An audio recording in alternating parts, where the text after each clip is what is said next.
as good as CB, even though I'm clearly not, and introduce everyone on the panel. So my name is Rick Singh. I'm the Director of Communications. Communicate at Marvel, and with me we have a really, really awesome crew of people here, so I'll just introduce them going down the line.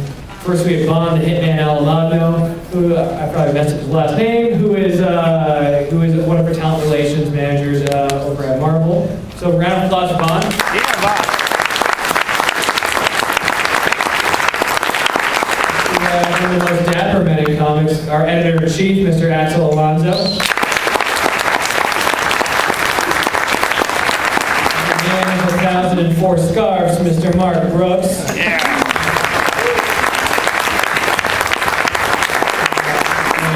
And another amazing gentleman next to Mr. Leinil Yu.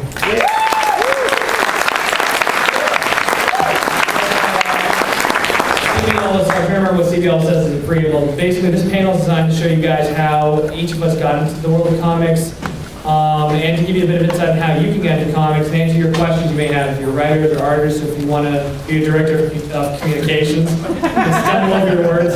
But you know, this is, and CBL quotes Dan Slide said, you know, it's that breaking into comics is, oh, wait, say it. There's CB, cheer for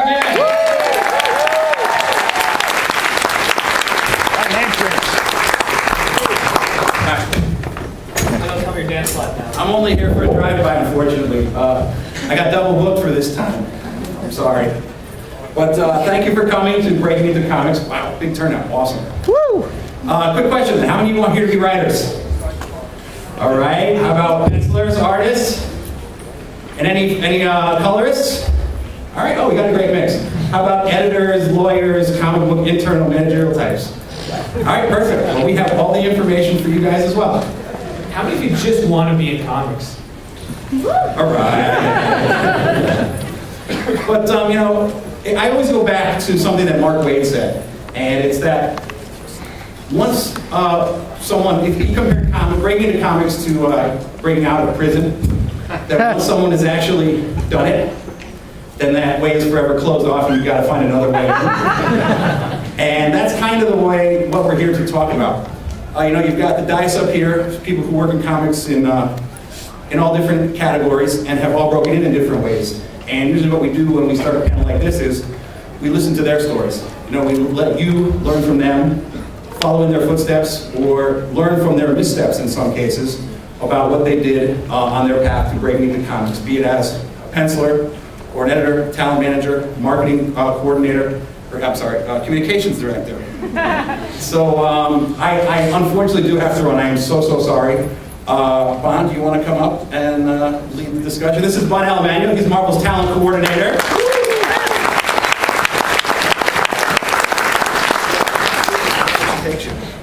So Bond's been working with me, David Bogart. We run the talent management department. You'll be in good hands with him. And please stop by the Marvel booth, see me, drop off your portfolio. I'll be up there for the rest of the weekend after today, much more calm and relaxed than I am right now. Woo! But I appreciate everyone. Thank you.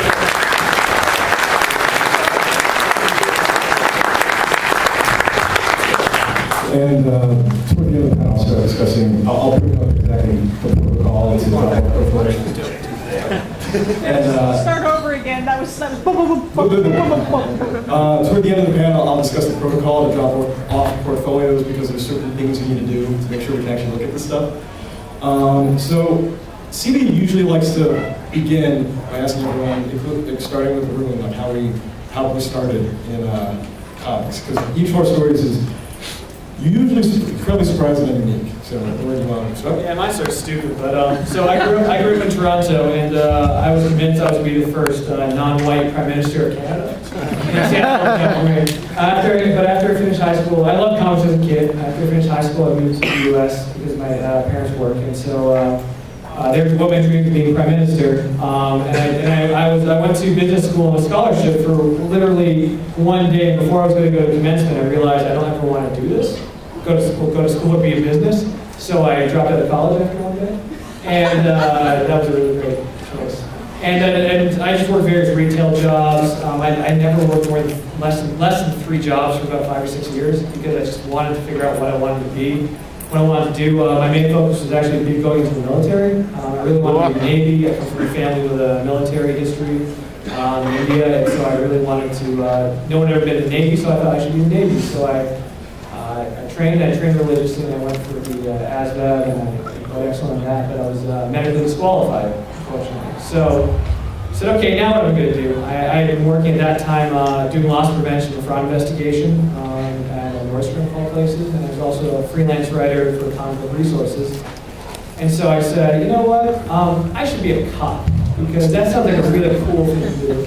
So I decided to go to college again and study law for criminal law for about one semester. When after getting kicked out of my law class repeatedly for being a smartass, I realized what I should do instead is I should be a doctor. So, I then went for the second semester, got my EMT certification, and I absolutely loved it. And it's I'm still certified as an EMT, but it's I love it. It helped people. It's great. And shortly after, when I was to begin my second year of college, having now spent more than a day at college, I somehow contracted both West Nile meningitis, and I was sort of on my back for a little while. My brother happened to live in New York, so I said, let me take a month off of life. I'm not going to be back to school till January. So in December, I came to New York. I knew people at Marvel. And the sad truth of how I got my job at Marvel is I was walking around, was with Jim McCann, who used to be the marketing guy at Marvel. Cheer for Jim, Mr. Eisenberg. I happened to meet a few people, and I literally asked, do you want a job at Marvel? I said, sure. He said, okay, come to interview on Monday. I said, okay. And I got a job at Marvel. But there are people who knew me through the work I'd done for both IGN and CBR back in the day, and I had a good reputation with them, so it wasn't totally out of the blue. But I really had no formal training in communication or marketing. I knew how to arrest people. I knew how to give you CPR. I could administer medicine to you and deliver a baby. But I didn't really know the first thing about. And I didn't really know the first thing about marketing beyond what I knew of what I liked, what I didn't like, and stuff that went along the way. But I think what helped me and what I've always said is that I had lived a bit of life. I done a lot in my life. At the age of 26 when I started, I traveled a lot. I held a lot of jobs, all for a very long time, because I worked a lot of jobs at one time. And I think what helped me get in the door was that I had to show I had the work ethic down on paper, but I had also proven myself to people at Marvel over the years. I know Cebulski since 2002. We'd never met, but we'd emailed and done interviews and stuff. So when I started there in 2007, I already had a relationship with a lot of the guys. I knew Steve Wacker from when he was at DC. I knew Bill Roseman from when he was at CrossGen. So I had relationships, and that was a really good thing for me starting off. But as time's gone on now, what I usually do is I deal with all the PR and marketing stuff or communication stuff that comes out of Marvel. And I've learned a lot since I started. But that's my terrible story of how I got into Marvel. I'm not sure I quite earned it, but I've earned it after being here.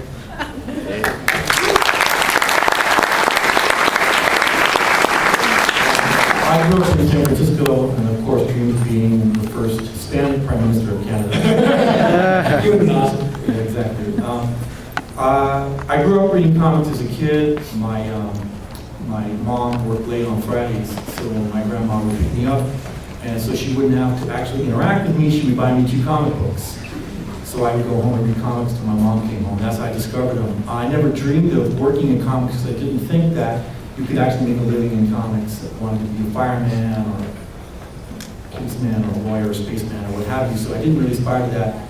I have lots of weird jobs like Arun. I actually would say that I re-entered the world of comics through one of my jobs.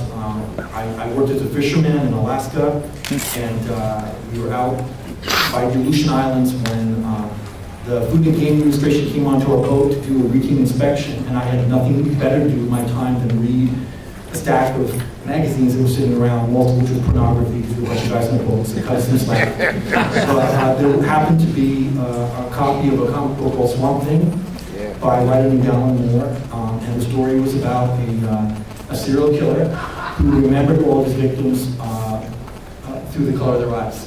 And I read it and I was mesmerized. Maybe it was sleep deprivation, I don't know, but I loved it. I was convinced that I missed out on a decade of great comics, and I went back and started reading again. I don't have a degree in anything that would put me in comics. I have a BA in politics and sociology. Isn't that sexy? And I have a master's in journalism. I worked in journalism for many years, editing and writing.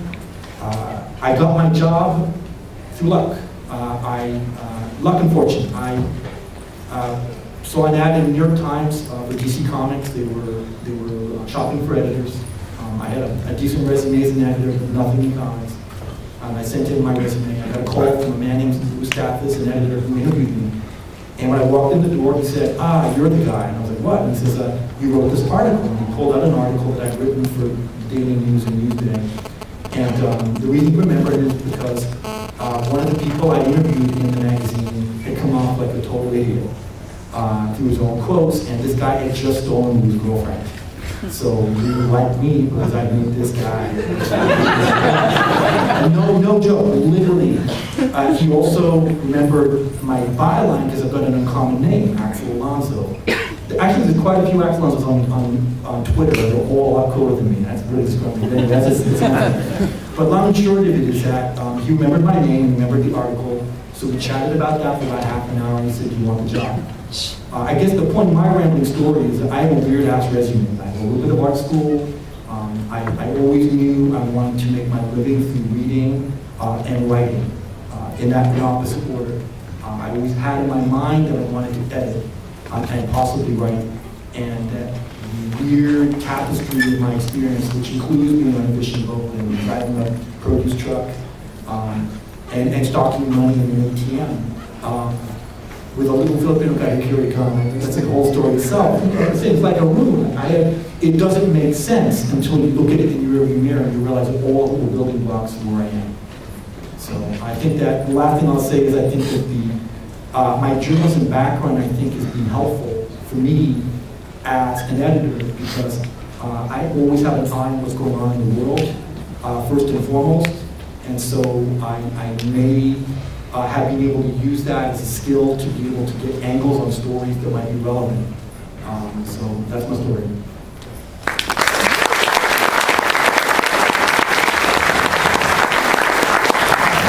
Is this working? Yes. Okay. I grew up a minister's son. My mother was a Methodist minister in Atlanta, Georgia, and every Sunday after church, I would run down to the local convenience store that was down the street from the church with the $5 my mom would give me, and I'd buy candy or Little Debbie's or whatever sugar pack thing I could find. One Sunday, the convenience store added a spinner rack of comics, and I went in there and decided I was going to buy my first comic. So with $5 back in that day, that was comics were 75 cents. So I could buy 6 or 7 comics, and I bought my first copy of Uncanny X-Men, and I was hooked from that point on. My father is a graphic designer, so he always had all kinds of art supplies, markers, pens, things like that. So I would take the comics and I would copy out of them. I would copy the pictures out of them as best I could. It was a pretty terrible time. And my father, all the while, who always wanted me to be an artist. He liked the idea of me being an artist, but he hated the idea of me drawing comics because all he saw was he kind of grew up kind of Southern Baptist. So for him, it was basically one step up from pornography. So he wasn't thrilled, but he didn't outright tell me I couldn't do it. So I did that for a while. I loved it all the way through middle school and high school. I was that kid, even senior year of high school, the guy that drew, that was me. I left there. I graduated in '91, and I went to Savannah College of Art and Design in Savannah, Georgia. And back in this time, all the art professors back then were all fine art illustrators or painters. So when they saw that most of my portfolio consisted of comic book art, all I ever heard was that it's not real art and that I needed to abandon this and start focusing on true illustration, which I believed for about a semester. And my love for comics was just too strong. And eventually, a year after I started, I dropped out because I was just so tired of being told that comic art wasn't real art. Funny thing was, the Savannah College of Art and Design started a sequential art department 3 years later. So I moved back home, and I drew in my free time, and I waited tables at Red Lobster. I I did that for a while. I went to community college, took about